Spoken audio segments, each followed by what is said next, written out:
Hello, good morning, good afternoon, good evening. How are you today? How has your week been so far? So, yes, we are mid-April, moving fast towards the summer, and time is flying again this year, isn't it?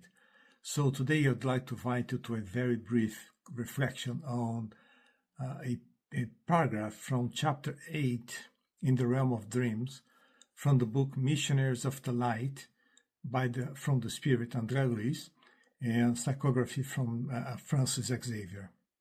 In this paragraph, André Luiz is having a conversation with his supervisor or guide in this book. The person or the spirit he's following, he's accompanying, his instructor. And in this conversation that I will not capture here completely because it's extensive, the benefactor says, without a doubt, replied the guide, with his usual optimism. However, we cannot force anyone. Every elevation represents an ascent, and every ascent requires effort of ascension.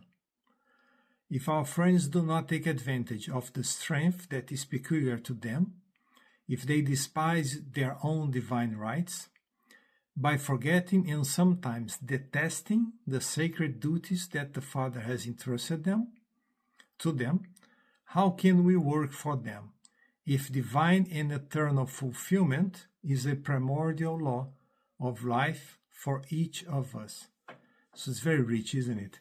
Let's go through it piece by piece if we can. So without a doubt, so there's certainty in whatever he's talking about, and of course, whatever is going to follow. Replied the guide with his usual optimism. So he's always optimistic. Are you optimistic today?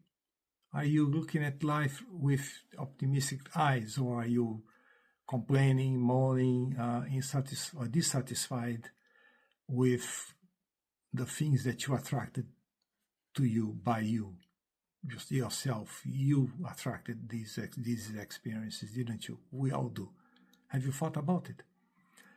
Well, if you remember Louise Hay when she talks about the law of attraction, or the law of attraction that's all we need. But Louise Hay has a lot of excellent recorded videos on YouTube. You could look for them if you want to go there. Just search for the law of attraction. So we attract these things because we need these experiences, so we want them. Yep. So, however, we cannot force anyone. Complete and total respect to our freedom. So we have the right to do what we want, and the good spirits, the benefactors, won't try to change us. Our free will is ours. They will not argue with that. They will not try to impose anything on us.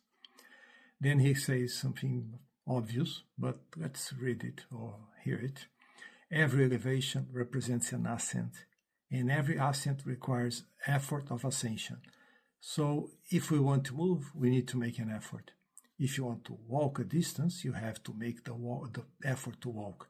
Now, if you want to go up, to climb a slope, of course, the effort is going to be bigger or more because, well, you are ascending. So, of course, what does it mean? So we're going to get physically tired? No, of course not. This effort that he refers here is the effort that we have to overcome what we're accustomed to do. Our passions, where we are stagnant in terms of our habits. So if you want to change, you have to make the effort to change. And then he goes, if our friends do not take advantage of the strength that's peculiar to them, so we have the strength in ourselves, we don't need to borrow it from anyone. We have all the tools we need.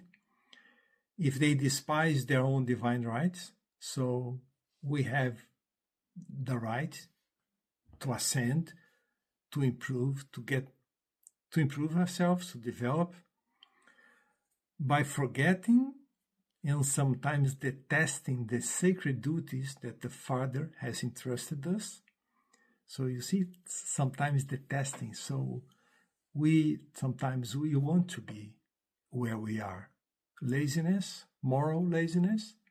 Sometimes we know that, for instance, if you know that you have back pain and all you want to do is to be watching TV, just splashed on the sofa, eating cold potato, like people say, is your back pain going to get better? No, you have to do the effort to get rid of. So we're not talking about back pain, but we're talking about our moral pain, where we're stagnant. If we want to change, to improve, to better ourselves, we have to do the effort, and we have all the tools because God equipped us with all the tools we need. So how can we work for them? They can't. I can't work for you. You can't work for me. If I don't want to lift from the sofa and go to do some physiotherapy or some exercise or whatever, go swim, whatever effort to adjust my posture, my strengthen my muscles, and get some flexibility, my pain is going to keep increasing in time, won't it? So if the divine and eternal fulfillment, how can we work for them if divine and eternal fulfillment is a primordial law of life for each of us? So we have as a primordial law, this divine and eternal fulfillment. But it depends on us so we can get it, we can conquer, we can achieve it, we can develop it. So, in short, your free will will never be disrespected. But it's up to you whether you want to ascend or you want to stay where you are. Sometimes we just don't want to make the effort because we like where we are, we are comfortable where we are, until a moment where we'll be bored, and the only way is up. So, what do you think? What do you like? How does it sound to you? I would like very much to hear what you have to say, or if you could please share your thoughts on the comments. Like, dislike this video, it's up to you. You don't need to like it, you can disagree from it. But I'd like very much to hear your thoughts, and if you think that there is value, please share. Okay?